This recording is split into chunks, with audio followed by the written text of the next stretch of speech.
La voie d'accès au château de Chambord est fermée le temps de la venue des ministres européens. Et c'est à quelques mètres de là que plus de 300 agriculteurs, essentiellement venus de la région centre, se sont réunis sur invitation de la coordination rurale. Les aléas climatiques à répétition auxquels s'ajoutent des prix trop bas poussent le deuxième syndicat agricole à demander d'urgence un plan Marshall pour sauver les paysans en détresse. Ils estiment que 7 agriculteurs sur 10 en France sont financièrement en difficulté.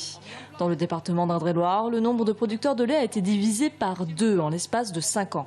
Pour la coordination rurale, il y a encore temps d'agir.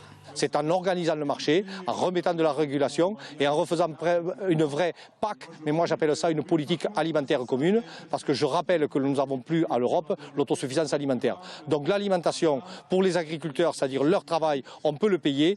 Selon ce syndicat, un quart des exploitations agricoles de la région centre menacent de fermer avant la fin de l'année, faute de repreneurs ou à cause de la crise. Même inquiétude et demande de régulation du côté de la Confédération paysanne. Ils étaient environ 150 agriculteurs devant la préfecture à Blois.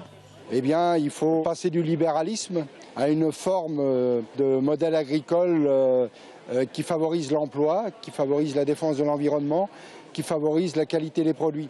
Donc c'est toute une révolution culturelle, puisqu'on s'aperçoit que le libéralisme, ça ne marche pas. Enfin, en particulier en agriculture. Aucun de ces deux syndicats ne se fait d'illusions. Leur message ne porte pas jusqu'au château de Chambord. Et ce sont les idées du syndicat majoritaire, la FNSEA, qui y sont discutées. Son représentant Xavier Belin participe aux négociations comme représentant professionnel européen. À l'issue de son rendez-vous, aucune décision n'a été annoncée, si ce n'est une autre réunion à la mi-septembre en Slovaquie.